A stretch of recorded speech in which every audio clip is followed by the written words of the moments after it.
Olá, sejam bem-vindos a mais uma edição do podcast do Summit Cidades 2025. Eu sou a Michele Nunes e hoje eu converso com a Helena sobre descarbonização. Seja bem-vinda, Helena. Muito obrigada, Michele. Muito obrigada, CBN, por nos receber neste evento tão impactante e importante para as cidades como um todo, cidades inteligentes. Sim. A sua palestra foi na manhã do segundo dia. Isso. Pode contar pra gente como foi a palestra? Com certeza. Nós trouxemos um assunto muito importante, que é o papel das startups para a ação de descarbonização dos municípios. Então, existem muitas startups, principalmente na região da Grande Florianópolis, até porque nós estamos num polo de inovação e tecnologia aqui, que desenvolvem ações voltadas para o mercado de energia como um todo, seja ele energia elétrica, seja também para energia energética. Sim, para criar, né, para termos aproveitamento energético, né? E especificamente em relação às startups, vocês fazem parte, né, a empresa, né, que você atua faz parte ali da ACAT, então eu imagino que devemos ter soluções inovadoras o tempo todo, né? E depois vai para a parte de aplicação dessas soluções. É assim que funciona? Exatamente, Michele. A Gás Orgânico, ela tem uma presença muito forte dentro da ACAT, até o CEO, Giovanni Rosa, ele é o diretor da Vertical de Energia na Associação Catarinense de Inovação e Tecnologia. E a gente também atua dentro de outras associações que são bem relevantes para o setor, como a Associação Brasileira de Biogás. Então, pensando também em você utilizar essa energia gerada dos resíduos para a produção de combustíveis renováveis. Aí a gente pode até falar de um combustível em que você faz a transição energética de um fóssil diesel para um combustível renovável, que seria aí o incremento, ou saindo do gás natural, na verdade, para ir para o incremento do biometano, combustível totalmente renovável. Mundialmente a gente já passa por um processo de transformação com carros elétricos, híbridos e elétricos, enfim.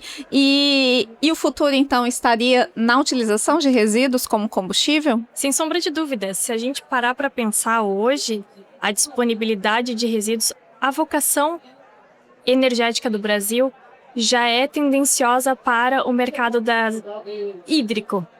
Então, nós temos uma presença muito forte para a geração de energia através das fontes hídricas.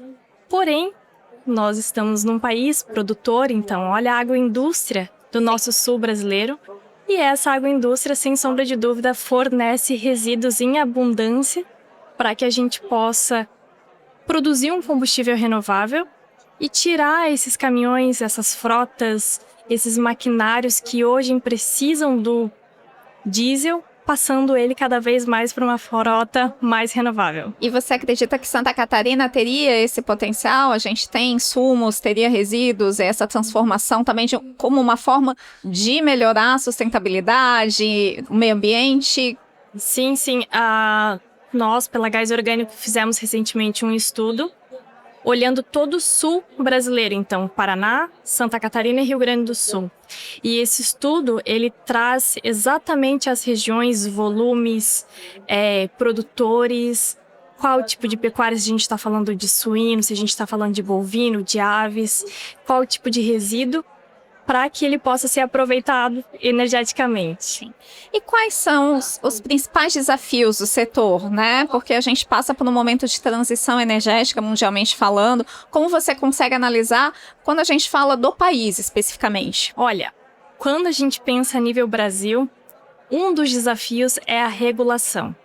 No sentido de você conseguir conectar as regulações entre os estados e também você fazer um incentivo ali através de linhas de financiamento que se conversem. A exemplo, o nosso Sudeste, ele está muito bem desenvolvido para o aproveitamento deste resíduo para a geração de um combustível renovável, quando a gente fala de biometano. Algumas outras regiões do país não estão com essa mesma força, mas a Lei do Combustível do Futuro presente, que o governo federal vem fazendo para que os empreendedores, para que os municípios em si acabem cada vez mais incentivando esse crescimento e essa utilização. Porque ainda é um tema que é considerado novo e que parece distante, mas na verdade, pela nossa conversa, a gente vê que é agora, porque a gente tem aqui nesse cenário as startups, né, que Santa Catarina tem um potencial, uma vocação, temos os resíduos, então realmente é a aplicação para que a gente consiga desenvolver de fato e aplicar e inovar, né? Na verdade, a gente já tem tudo para que a gente possa fazer essa ação acontecendo aqui agora. O que a gente precisa, de verdade, é a consciência ambiental, né?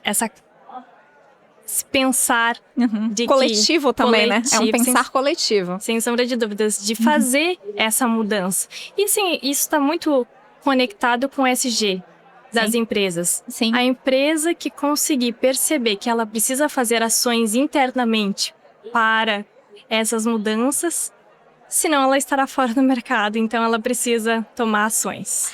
E para a gente finalizar aqui, queria saber a sua opinião, sua expectativa em relação ao nosso evento, né? O Summit Cidades está na 5ª edição. Summit Cidades que é promovido pela FEPES, em parceria com SIGA e Sim Catarina. E eu gostaria de saber, né? O que está achando do evento? Estamos aqui no 2º dia. O evento está gigante, está maravilhoso e cada ano ele vem trazendo ainda mais essa inovação, ele vai aproximando os municípios também, então não só a gente tem municípios do nosso estado, mas a gente tem a presença de municípios de outras regiões do nosso país, que a gente tem conversado aqui com alguns prefeitos também, e é isso que a gente precisa, é conectividade, é conectar esses municípios para que um possa aprender com o outro e um possa ajudar no desenvolvimento do outro. Às vezes é essas parcerias que a gente precisa para desenvolver o nosso país cada vez mais. Muito obrigada pela sua participação, pela sua presença no podcast e no Summit Cidades, Helena. E continue conosco, acompanhe o podcast do Summit Cidades 2025. Obrigada, Michelle. Imagina, obrigada, viu? Foi super tranquilo.